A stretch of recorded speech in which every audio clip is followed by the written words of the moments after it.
ডাকসু নির্বাচন চাইছেন ঢাকা বিশ্ববিদ্যালয়ের সাধারণ শিক্ষার্থী ও বিভিন্ন ছাত্র সংগঠনের নেতারা।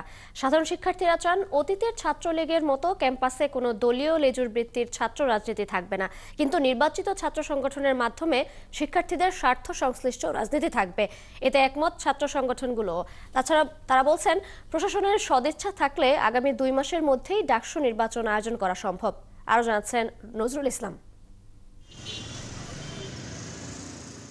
গেল 15 বছরের স্বৈরশাসন আমলে ছাত্র রাজনীতি নামে ছাত্রলীগের চরম দুর্বৃত্তায়ন দেখেছে শিক্ষার্থীরা। শিক্ষাঙ্গনে ভয়ের সংস্কৃতি চালু রাখা, সিট বাণিজ্য, টেন্ডার বাণিজ্য, খুন, জখম, ধর্ষণ এমন কোনো অপরাধ নেই যা এই সংগঠনের নেতাকর্মীরা করেননি।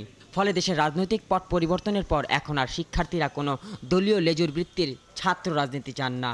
আন্দোলনের ভিতরেই শিক্ষার্থীদের সর্বপ্রথম দাবি ছিল যে প্রতিটি হলে বিশ্ববিদ্যালয়ে লেজুর ভিত্তিক রাজনীতি বন্ধ করে ডাকসু নির্বাচন চালু করা।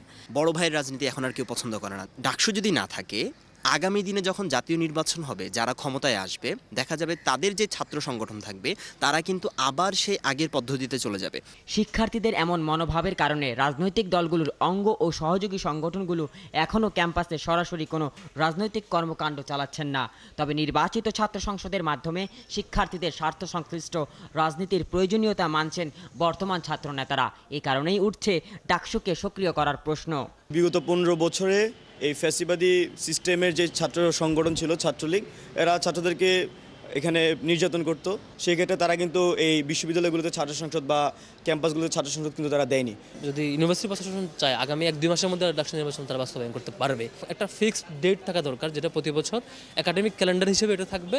তবে সম্ভাব্য ডাকসু নির্বাচনের আগে একটি গঠনতন্ত্রের বেশ কিছু পরিবর্তনের কথা বলেছেন ঢাকা বিশ্ববিদ্যালয়ের বিভিন্ন ছাত্র সংগঠনের নেতারা। পাবলিক বিশ্ববিদ্যালয় নির্বাচন গুরুত্বপূর্ণ, ট্রেড ইউনিয়ন নির্বাচন গুরুত্বপূর্ণ। এই নির্বাচনগুলোকে এড়িয়ে গিয়ে শুধুমাত্র 5 বছর পর পর জাতীয় নির্বাচনের মাধ্যমে এই সর্বস্তরের জনগণের ভোটাধিকার নিশ্চিত হবে না। ডাকসুর গঠনতন্ত্রের সমাধানগুলি করা প্রাথমিকভাবে জরুরি। গঠনতন্ত্র বর্তমানে যে অবস্থায় আছে, এই অবস্থায় গঠনতন্ত্র রেখে আসলে আমরা কোনোভাবেই আশা বা ভরসা করতে পারি না যে এর মধ্য দিয়ে ছাত্রদের গণতান্ত্রিক অধিকার প্রতিষ্ঠিত হবে। দীর্ঘ 28 বছর পর 2019 সালে সবশেষ ঢাকা বিশ্ববিদ্যালয়ের কেন্দ্রীয় ছাত্র সংসদের নির্বাচন অনুষ্ঠিত হয়। সচল হয় ডাকসুর 18টি হল সংসদ। ঢাকা বিশ্ববিদ্যালয় অধ্যাদেশ অনুযায়ী প্রতি বছরে নির্বাচন হবার কথা। শিক্ষার্থীদের দাবি থাকলেও এরপর আর নির্বাচনের পথে হাঁটেনি তৎকালীন বিশ্ববিদ্যালয় প্রশাসন।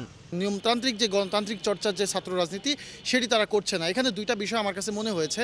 এক, বিশ্ববিদ্যালয় প্রশাসনের যেমন একটা অনীহা আছে, পাশাপাশি রাজনৈতিক দলগুলো অনেক সময় চিন্তা করে যে আসলে আমরা তো নির্বাচন দিলে জিততে পারবো না। ঢাকা বিশ্ববিদ্যালয়ের যে ছাত্র সংসদ আছে, এটাকে বাংলাদেশের দ্বিতীয় পার্লামেন্ট বলা হয় এবং ডাকসু গুরুত্ব অবশ্যই জাতীয় রাজনীতিতে আছে এবং ডাকসু যদি হয়, আমার মনে হয় যে জাতীয় রাজনীতির যে প্যাটার্ন, এটা অনেকটাই চেঞ্জ হবে। ছাত্র সংগঠন সহ সাধারণ শিক্ষার্থীরা বলছেন, ডাকসু নির্বাচনের মধ্য দিয়ে দলীয় লেজুর বৃত্তির বাইরে শিক্ষার্থীদের স্বার্থ সংশ্লিষ্ট রাজনীতি নিশ্চিত করা সম্ভব।